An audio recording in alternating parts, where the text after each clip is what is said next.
Кыргызстанда педагогика кызматкерлеринин айлыгы 2026-жылы 2 этап менен апрелде жана октябрда жогорулайт. Бул тууралуу агартуу министри Доктуркүл Кендирбаева билдирди. Анын айтымында министрликтин адистери финансы министрлиги менен биргеликте айлык акыны жогорулатуу механизмин иштеп чыгууда. Биринчи кезекте алар эң аз төлөнүүчү категориялардын окуу тарбия иштери боюнча жетекчилердин, бала бакчалардын башчыларынын, социалдык кызматкерлердин, методист жана мектеп ашканасынын кызматкерлеринин эмгек акысын жогорулатууну пландаштырууда. Учурда педагогика кызматкерлеринин ушул категорияларындагылар эң аз айлык алат. Алардын айлыгын жогорулатуу маселеси күн тартибинде турат деп баса белгиледи министр. Мындан тышкары Кендирбаева кошумчалагандай, Бишкектин мугалимдери аймактардагы кесиптештерине караганда көбүрөөк айлык алат. Анткени шаардык мэрия негизги жүктөмдөн ашык иштеген сааттарды жабууга кошумча каражат бөлөт. Апта аягында Бишкектеги Дэн Сяопин көчөсү асфальттала баштайт. Бул тууралуу мэр Айбек Жунушалиев билдирди. Анын айтымында бул көчөдөгү жол оңдоо иштерин тездетүүгө аракет көрүлүүдө. Акыркы ирет аталган жол 2002-жылы ремонттолгон. 23 жылдан кийин биз Дэн Сяопин көчөсүндөгү жол оңдоо иштерине киришип жатабыз. Бул жерде жайгашкан ирригация, канализация тутумдарынын баары жаңыланат. Учурда жолдун бир тарабы кыймыл үчүн ачык, ремонт иштери токтоп калды дегенге болбойт. Жумушчулар иштеп жатат. Сабырдуулукка чакырам. Унаатыгынын эске алуу менен жолдун экинчи тарабын оңдоо иштерин балким эмки жылга калтырабыз. Жолдун бир тарабындагы ремонт иштерин бүтүрөбүз. Ушул жуманын аягында асфальт басыла баштайт деп белгиледи мэр. Чолпон Ата шаарында борбордук канализация системасын куруу долбоорунун алкагында даярдык иштери башталды. Курулуш министрлигинен билдиришкендей, Азия өнүктүрүү банкы каржылаган бул долбоор шаардын экологиялык абалын жана жашоо шартын жакшыртууга багытталган. Долбоорду ишке ашырууга тоскоол болгон мыйзамсыз курулуштарды бузуу иштери жүрүп жатат. Аны курулуш, архитектура жана турак жай коммуналдык чарба министрлигине караштуу Ысык көл облусундагы архитектура курулуш көзөмөл башкармалыгы, Ысык көл райондук шаар куруу жана архитектура башкармалыгы жана Чолпон Ата шаарынын мэриясы биргеликте жүргүзүүдө.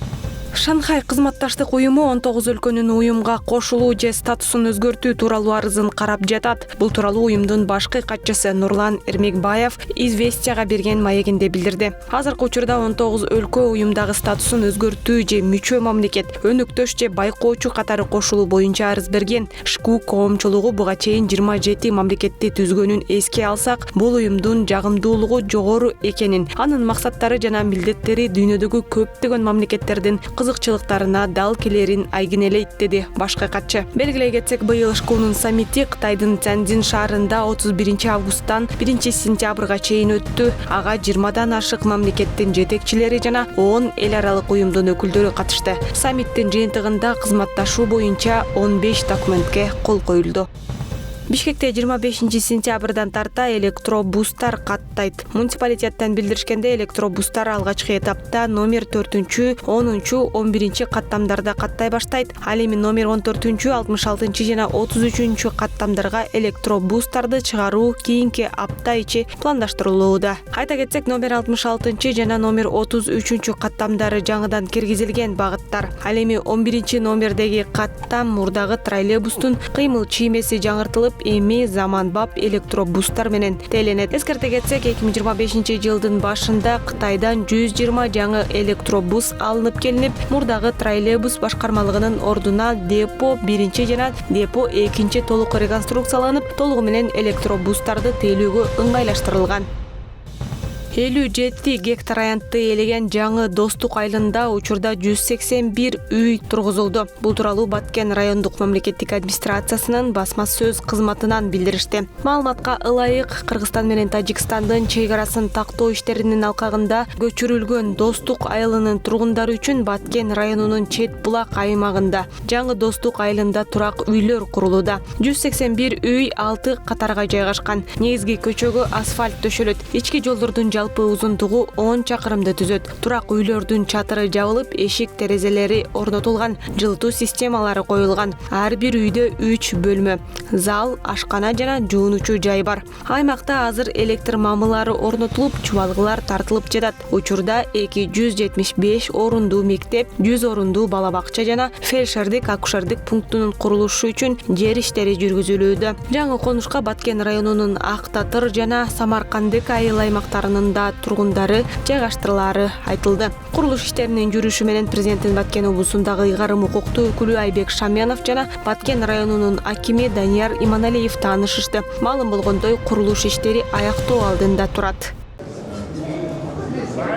Сауд Аравия падышачылыгы быйыл өзүнүн улуттук күнүнүн 95 жылдыгын белгилөөдө. Бишкек шаарында ушул датага арналган расмий кабыл алуу аземи өтүп, анда мамлекеттик органдардын дипломатиялык корпусунун жана жарандык коомдун өкүлдөрү катышты. Сауд Аравиясынын улуттук күнү бул өлкөнүн биримдигин жана дүйнөлүк аренадагы ордуну белгилеген маанилүү дата. Кыргызстандагы элчилик бул күнү маданият, достук жана өз ара түшүнүшүү көпүрөсүн дагы бир жолу бекемдөөгө салым кошууда.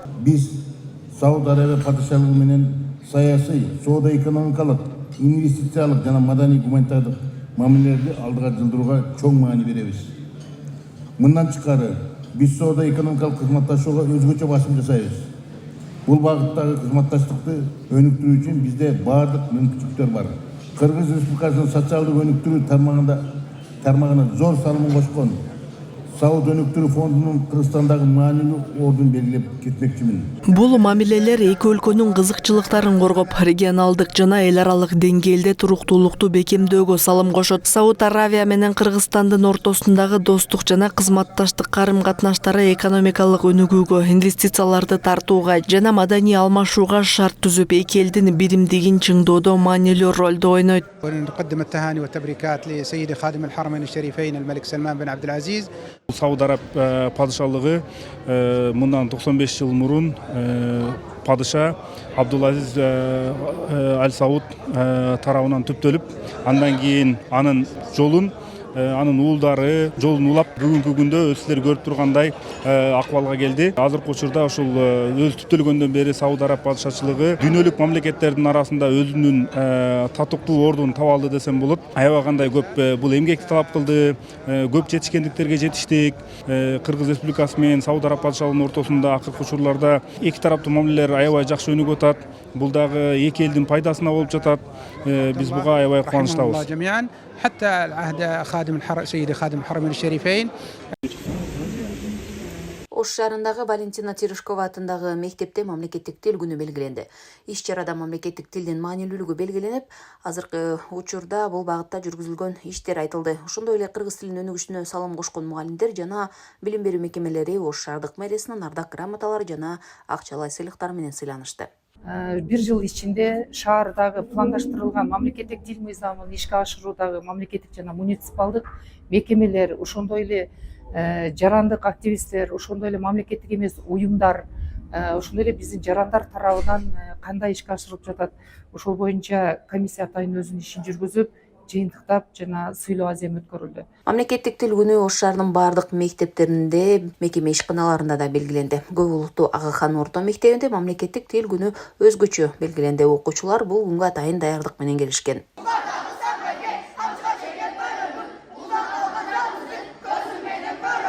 Мен кыргызмын. Мен өзүм элимди, өзүмдүн тилимди жакшы көрөм. Ошон үчүн бүгүн биздин мектебибизде ушундай иш-чаралар өткөрүлүп жатат. Менин атым Садат Кадам. Мен тажикмин. Бүгүн кыргыз майрам. Ушунда мен калпак кийип алдым. Мен кыргызча жайраймын. Мен кыргызча сүйлөп алам. Мен Өзбек. Мен Кыргызстандын жаранымын. Мен кыргыз тилинде так сүйлөй алам. Бүгүн бизде кыргыз тили майрамы болуп атат. Атай ушул майрамга мен ушундай улуттук кыргыз элин кийинип келдим. Тил майрамы башталды, той башталды. Үр менен күү, бий менен сөз коштойлу. Саамалыкка улуттук кийим, каада салттарда даңазаланды. Мектеп жамааты бул күндү ар жылы жогорку маанайда өткөрүү менен мамлекеттик тилди урматтап, анын коомдогу ордун чыңдоого өз салымын кошуп келишет. Биз башка мектепке салыштырмалуу көп улуттун өкүлдөрү окуган мектеп болгондуктан биз мурдагыга салыштырмалуу кыргыз тилине кызыккан балдарды, аларды заманбап методикаларды колдонуп окутпасаң, бир топ кыйынчылык жаратат. Биз бул майрамга болгон даярдыгыбыз сентябрь башталары менен эле биз даярданып баштадык. Майрамдык иш-чараларда кыргыз тилин улуттук руханий байлыгы, мамлекеттүүлүктүн тиреги катары белгилеп өтүштү. Программада мамлекеттик тилге арналган көркөм окуулар, оонду угурлар, комузду мукам күүсү жана кыргыз бийлери аткарылып, катышуучуларга өзгөчө маанай тартууланды. Учурда кыргыз тилин окутууда бизде буга чейин грамматикадан кепке деген мамиле менен окутуп келсек, азыр кептен грамматика деген мамиле менен окутулуп атат. Айрыкча окутуу орус, өзбек тилинде жүргүзүлгөн мектептерде. Бүгүн жалпы ушул учурдан пайдаланып жалпы кыргыз журтчулугун, мамлекеттин ар бир атоолун мамлекеттик тил күнү менен куттуктайм. Мамлекеттик тил күнү бул ар бир атоолдун жүрөгүндөгү улуттук уюткунун өзөгү, мамлекеттин руханий байлыгы, улутубуздун баалуулугу болуп эсептелет. Мамлекеттик тилдин 36 жылдыгына арналган самалыктар өлкө аймагында белгиленди. Анда кыргыз тили ынтымактын, достуктун жана биримдиктин тили экендигин белгилешип, кыргыз тилине сүйлөп, кийинки муунга өлгү болууга чакырып өтүштү. Гүлжан Ажиматова, Алишер Мусажалил уулу, Ош шаары.